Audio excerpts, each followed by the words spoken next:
James Quincy is the president of Coca-Cola Europe. What good does Coca-Cola do you physically? I think Coca-Cola, as the introduction said, does have some sugar in it. It is energy. Is it an absolute necessity? No, it's not. Millions of people enjoy it as part of their diet across the UK. Does have some sugar in it, you say? It does. Why don't you say specifically how much sugar there is in this can, for example? I think if you turn... If you're on the side you say 30, you have a percentage on there, don't you? Yes, right here on the front, it quite clearly calls out the amount of sugar in this can of Coke. And what does it say? 35 grams, which is Right. 6 teaspoons of sugar, which is, about the same amount of calories as a cappuccino or half a croissant. So there is calories. And actually, what we're doing is to say, look, the information is here. We want to actually promote and make sure people do you imagine people know if they go to the cinema, and this is a small one, and there are big ones here too. You go to the cinema and you get a jug of Coke like this. Do you think people have any idea how much sugar's in it? And maybe they don't. And I think one of the things we need to do... Look at this.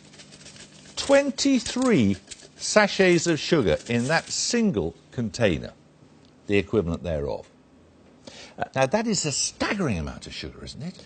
That is why we're very focused, as one of the things we're doing, on getting the information out there. We're not trying to hide the information behind what's in a Coca-Cola Classic. But you are trying to hide it. But there's zero sugar in a Coke Zero. Well, clearly, it's called a Coke Zero. But the Coke Classic, look at this one here. There's 44 packets of sugar in this one. 44! Indeed there are, and I think what we're saying is, look, we want to make sure that people have the information available to them so that they can make the choices, and if they don't want the big one, then fine, and that clearly is not one that's going to be for everyone. We want to make sure the information is available. We want to make sure there's more availability of more choices, whether it's smaller packages, as you had in your intro. Yeah, but whether it's 23 in something this size or 44 in something this size, each of which is to be consumed in one single sitting at a cinema, this is staggering, isn't it? Look, I think we do need to recognise that things need to change, that the bigger cups need to come down. I don't think that we are talking that the world can't change and the world doesn't need to move on.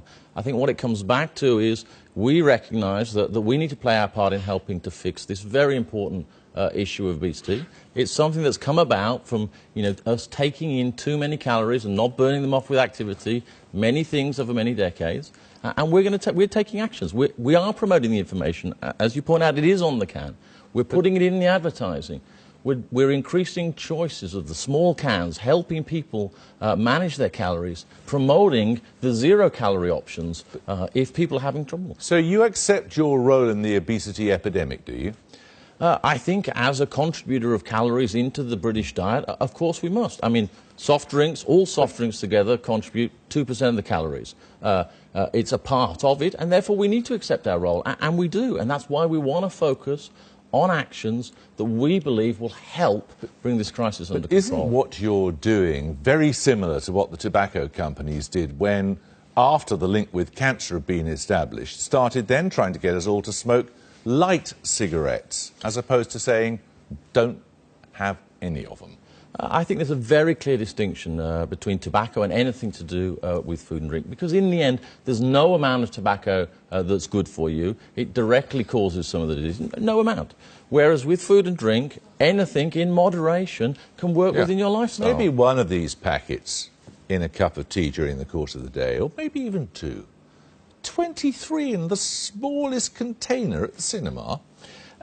The reality, people aren't drinking those. And I think what we need to focus on is, if we're trying to solve obesity, it's about information. And if you have the information and you decide, or whoever decides not to have it, absolutely fine. What we're here to do is to get the information into people's hands, help them make the choices that fit their lifestyle, their choices during a week, and also get out there and try and promote activity with some NGO partners to try and help the other side of the equation and burn off some of those calories. Because when you actually look out there and say, has anyone actually solved the crisis? Because sometimes we look at things and say, well, what will work? But what's important is to look at some of those examples where things have actually happened. There's an approach called EPOD out there, started in France, moved across Europe, is now spreading across the world, where they brought down childhood obesity by 20%.